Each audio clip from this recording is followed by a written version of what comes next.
UPSC का dark area. जब से साल 2023 की प्रीलिम्स की परीक्षा हुई है तब से ही यूपीएससी को लेकर छात्रों और शिक्षकों के मन में कई प्रकार की शंका उभरने लगी है। इस साल जिस तरह से यूपीएससी ने सबको चौंका दिया है उससे सब लोग कहीं ना कहीं थोड़े डरे हुए हैं। उन्हें समझ नहीं आ रहा है कि अपनी तैयारी कैसे करें। हालांकि देखा जाए तो यूपीएससी ने कुछ भी ऐसा नहीं किया है जो उसके सिलेबस या पैटर्न से बाहर हो, लेकिन फॉर भी इस बार के सवालों के पैटर्न और स्टैंडर्ड को देखकर अगली बार के लिए सब संशय में है कि पता नहीं अगले साल क्या होगा। और सी सेट ने तो इस बार अच्छे के होश ही उड़ा रखे हैं। जिस पेपर को अधिकांश स्टूडेंट सिर्फ एक फॉर्मेलिटी माना करते थे वो इस बार उनके लिए एक बड़ी रुकावट बन गया है।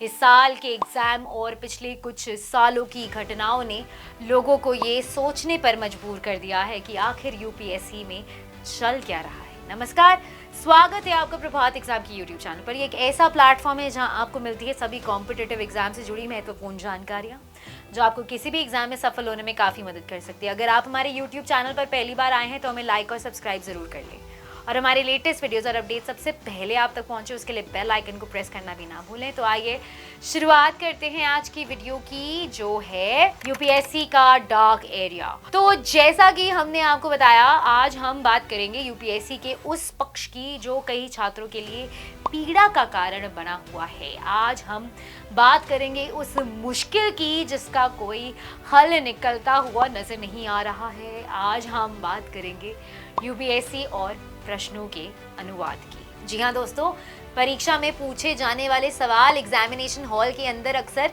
नॉन इंग्लिश मीडियम के स्टूडेंट्स के लिए बड़ी समस्या का कारण बन जाते हैं।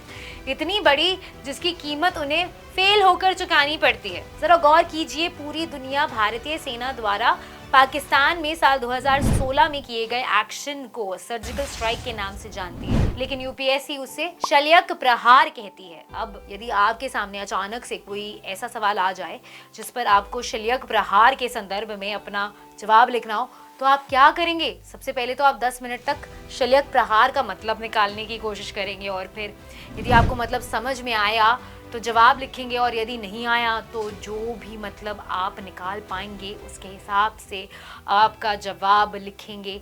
जबकि एक इंग्लिश मीडियम का स्टूडेंट पूरे कॉन्फिडेंस से सर्जिकल स्ट्राइक पर जवाब लिखेगा। अब यहाँ ये भी समझ लीजिए कि शल्यक प्रहार का शब्द आया कैसे। दरअसल सर्जरी को हिंदी में शल्य की क्रिया कहते हैं, तो उसी से सर्जिकल को शल्यक बना दिया गया और अटैक का अनुवाद प्रहार तो होता ही है। मतलब आयोग इतनी बड़ी परीक्षा में इस बात का ख्याल भी नहीं रखती कि उसके गलत या खराब अनुवाद के कारण कितने ऐसे डिजर्विंग बच्चे पीछे रह जाते हैं क्योंकि उन्हें इंग्लिश अच्छी तरह नहीं आती और वो किसी अन्य भाषा में अपना जवाब लिखना चाहते हैं। हालांकि यूपीएससी का मत इस विषय पर थोड़ा अलग है।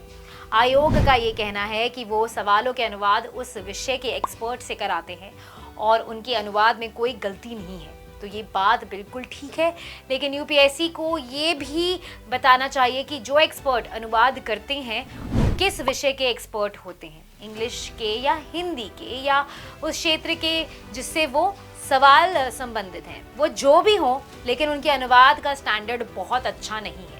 और यूपीएससी का ये दावा है कि उनके अनुवाद में गलती नहीं है। ये भी ठीक है क्योंकि उनके अनुवाद का शाब्दिक अर्थ यानी लिटरल मीनिंग बिल्कुल सही होता है। लेकिन क्या यूपीएससी को सवाल तैयार करते समय इस बात का ख्याल नहीं रखना चाहिए कि जिस शब्द का वो प्रयोग कर रहे हैं क्या आम बोलचाल में लोग उनका प्रयोग करते हैं और वो शब्द किस आम इंसान को कितना आसानी से समझ में आ सकता है। तो देखा जाए तो यूपीएससी अपनी जगह पर सही है, लेकिन उसे ओडिशा के कोरापुट जिले के एक परीक्षार्थी सुमंत राउत के दर्द को भी समझना चाहिए। उसका कहना है कि यदि मुझे अंग्रेजी आ रही होती तो मैं अपना माध्यम उसी को रखता। हिंदी मुझे उतनी अच्छी नहीं आती है कि मैं उसे लूँ, इस कारण मैंने उड़िया लिया, लेकिन जब मुझे पेपर मिला तो मैं उसकी हिंदी को समझ ही नहीं पाया। जो समस्या सुमंतो की है वही हर्ब उस भारतीय युवा की है जो दुर्भाग्यवश अंग्रेजी माध्यम से नहीं पढ़ सकता। तो अगर आपको हमारा ये वीडियो पसंद आया है उसे अपने दोस्तों के साथ जरूर शेयर करें, और अगर आपके पास हमारे लिए कोई भी सवाल है तो उसे कमेंट सेक्शन में लिखकर हमें जरूर बताएं। जल्दी आपसे फिर मुलाकात होगी एक नए टॉपिक पर, एक नए वीडियो के साथ। देखते रहिए प्रभात एग्जाम्स। नमस्कार।